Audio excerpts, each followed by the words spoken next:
Buenas tardes. Regresamos con otro programa informativo y hoy hablaremos de un famoso psicoanalista, Carl Gustav Jung, un pionero en el psicoanálisis y especializado en la psicología analítica. Empezaremos hablando sobre su vida. Carl Gustav Jung nació el 26 de julio de 1875 en una pequeña localidad de Suiza llamada Kessel-Wil. Su padre, Paul Jung, fue un clérigo rural y su madre fue Emily Jung. El niño Carl creció rodeado de una familia muy educada y extensa, que incluía a unos cuantos clérigos y a algunos excéntricos también. El padre inició a Carl en el latín a la edad de 6 años, lo que desde el principio aceptó con gran interés, en especial por el lenguaje y la literatura antigua, además de leer la mayoría de las lenguas modernas del occidente europeo.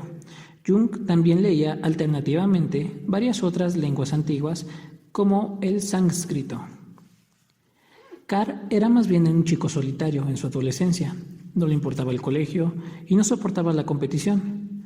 Acudió a un colegio interno en Basel, Suiza, donde se encontró frontalmente con los celos de sus compañeros.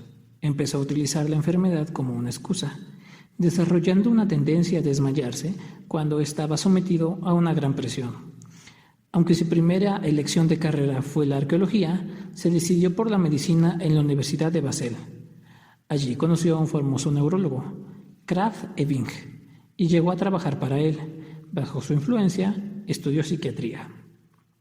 Poco después de su licenciatura, se estableció en el Hospital Mental Burgwedel, en Zúrich, bajo la tutela de Eugene Bleuler, padre y conocedor más importante de la esquizofrenia. En 1903 se casó con Emma Rosenbach. En aquel tiempo también dedicó parte de su tiempo a dar clases en la Universidad de Zúrich y mantenía un consultorio privado. Fue aquí donde inventó la asociación de palabras. Siendo un gran admirador de Freud, por fin le conoció en Viena en el año de 1907. Dice la historia que después de conocerle, Freud canceló todas sus citas ese día para continuar una conversación que duraría alrededor de 13 horas continuas. Eventualmente, Freud consideró a Jung como el príncipe de la corona del psicoanálisis y su mano derecha. Pero Jung nunca se apoyó en su totalidad de la teoría freudiana. Su relación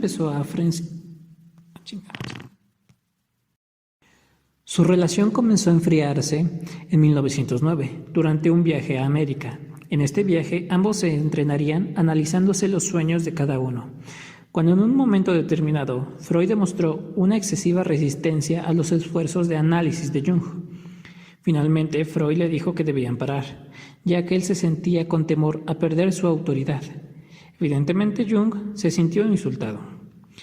La Primera Guerra Mundial fue un periodo especialmente doloroso para el autoexamen para Jung. Sin embargo, era solo el principio de una de las teorías de la personalidad más interesantes que el mundo haya visto. Después de la guerra, Jung viajó mucho, desde tribus de África hasta poblaciones de América y la India. Se jubiló en 1946, retrayéndose de la vida pública a partir de este momento hasta la muerte de su esposa en 1955. Murió el 6 de junio de 1961 en Zúrich. Durante su trayectoria, Jung dejó una rica gama de obras completas, las cuales han dado aportes sumamente importantes y complementarios a la diversidad de estudios realizados hasta el día de hoy, de los cuales tocaremos algunos. Al igual que Freud, Jung también estudió la psique humana y la dividió en 3 partes: la conciencia, el inconsciente personal y el inconsciente colectivo. Primero, la conciencia. Esta tiene un papel secundario respecto a los 2 inconscientes. Su función fundamental es servir al sujeto para adaptarse al ambiente. El ego es la parte central de la conciencia y tiene la función de otorgar el sentido de continuidad e identidad personal a través de la vida, el sentido de sí mismo.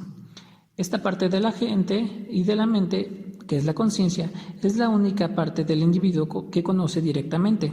El yo o el ego, por lo tanto, no es idéntico a la totalidad de la psique.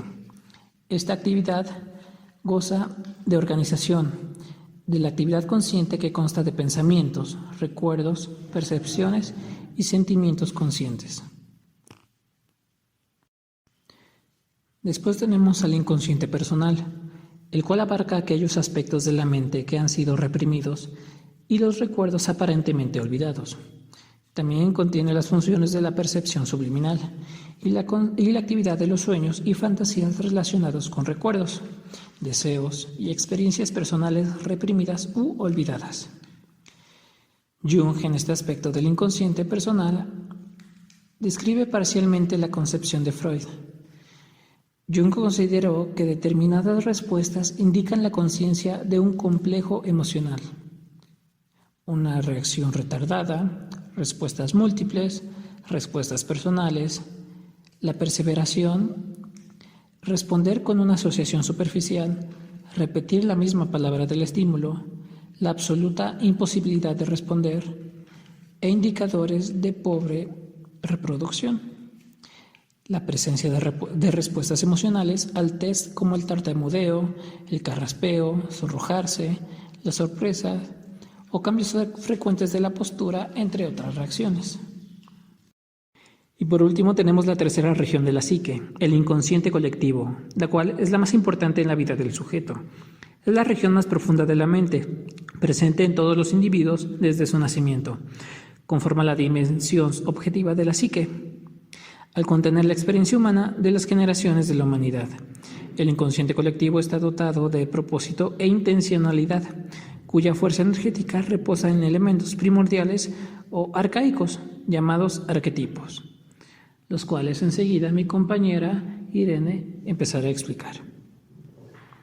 Bueno, los arquetipos expuestos en la teoría de Jung son predisposiciones heredadas para responder al mundo de formas determinadas.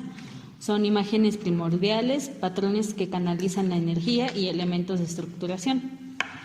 Estas estructuras arquetípicas son formas sin contenido que sirven para organizar o canalizar el material psicológico. Vamos a encontrar 5, que son yo, la persona, la sombra, ánima o ánimos y el self. Empezamos por el yo, que proporciona un sentido de coherencia y dirección a la vida consciente. Se opone a todo lo que amenace su coherencia. Nos recuerda que debemos analizar y planificar nuestras experiencias. Este yo se basa por un principio de realidad y autocontrol. Aquí se encuentra la parte analítica y reflexiva de la personalidad. Después seguimos con la persona. Esta es la apariencia que ofrecemos al mundo. Son los papeles sociales que definen nuestras funciones. Se expresa por medio de los objetos que usamos para cubrirnos. Es la figura pública y esta tiene aspectos positivos que puede ser un instrumento de comunicación y protege al yo. Y sus aspectos negativos es creer lo que se aparenta, o sea, que nosotros creamos que somos lo que aparentamos, y esto lleva a que no haya un autodescubrimiento. Después, la sombra es el contenido de los materiales reprimidos de la conciencia. Deseos, recuerdos y experiencias rechazados por ser incompatibles con las personas o con la sociedad. Son tendencias negativas, instintos, contrarias a las normas sociales. Ahora, cuanto más consciente sea su contenido, será menos su dominio. Pasamos al arquetipo del ánima o ánimus. Es el complemento de la persona, centro de todo el material psicológico que no se adapta a la imagen consciente del individuo. A medida que se reconoce su influencia, se asume el papel de enlace entre consciente que proyectará al exterior sobre personas del sexo opuesto. Es la unión de los opuestos. Este se relaciona con el padre o con la madre y se orienta a procesos internos. Ahora, el ánima se encuentra en los hombres. Los hombres tienden a ser racionales y agresivos, pero por su ánima muestran conductas pasivas y cuidadosas. El ánimus se encuentra en las mujeres y que ellas tienden a ser emocionales e intuitivas. Ahora, por su ánimus presentarán características como que son decisivas y solucionan problemas. Por último, encontramos el arquetipo del self. Este es el arquetipo central. Muestra un orden psicológico, la totalidad de la personalidad y unión del consciente e inconsciente. Este dirige el funcionamiento de todo el aparato psíquico. Se rige por un principio de totalidad, unificación, reconciliación y equilibrio.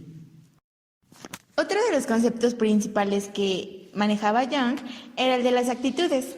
Él define las actitudes como formas de definir a las personas orientadas hacia el mundo interior o bien hacia el exterior. Decía que existían dos tipos de personas, las introvertidas y las extrovertidas. Algunas actitudes de las personas introvertidas son que siempre tienden a estar en su mundo interior, tienden hacia la reflexión y sentimientos, suelen ser introspectivos y ven al mundo según cómo los afecte. Mientras que algunas actitudes de las personas extrovertidas son que ven el mundo conforme a los objetos. Ven el mundo igual en sociedad con los demás y son atentos a lo que ocurre en su exterior, se ocupan de su impacto sobre el mundo. Jung decía que tenemos 4 funciones psicológicas fundamentales. Él definía la función como forma de concebir, sentir y vivir el mundo, que era el funcionamiento del mundo. Él decía que las funciones son formas de formular juicios y tomar decisiones. Igual eran formas de reunir información. La primera función es la de pensamiento. El pensamiento responde a la pregunta ¿qué significa esto? La segunda función es el sentimiento y la persona que se rige o guía por estas se pregunta más ¿cuál es el valor de esto? Las personas que se rigen por la función de la sensación se preguntan ¿qué es lo que percibo? Mientras que las personas que se rigen por la función de la intuición se preguntan ¿qué podría suceder? Cada función puede expresarse en una actitud introvertida o extrovertida. A continuación, mencionaré la tipología de Jung sobre la personalidad con sus rasgos correspondientes. Recordemos que las actitudes son la introversión y la extraversión y que nuestras funciones son el pensamiento, el sentimiento, la sensación y la intuición. Las personas que su función es el pensamiento, pero son introvertidas, tienden a ser más teóricas, intelectuales y no prácticas, mientras que las personas con función de pensamiento y actitud extrovertida tienden a ser más objetivos, rígidos, fríos. La persona que se rige por la función de sentimiento, si es introvertida, tiende a ser silenciosa, infantil, indiferente. Y si es extrovertida, tiende a ser intenso, efervescente, sociable. La persona que se rige por la función de sensación, la persona que su función es la sensación, si es introvertida, tiende a ser pasiva, calmada, artística. Pero si es extrovertida, es realista, sensual y alegre. La persona que su función es la intuición, si es introvertida, tiende a ser místico, soñador y único en su especie, mientras que la persona que es extrovertida es visionaria, variable y creativa. Pues muchísimas gracias, Jacqueline e Irene. Espero seguir contando con su participación para el siguiente espacio informativo. A todos nuestros radioescuchas, que tengan feliz tarde y buen fin de semana.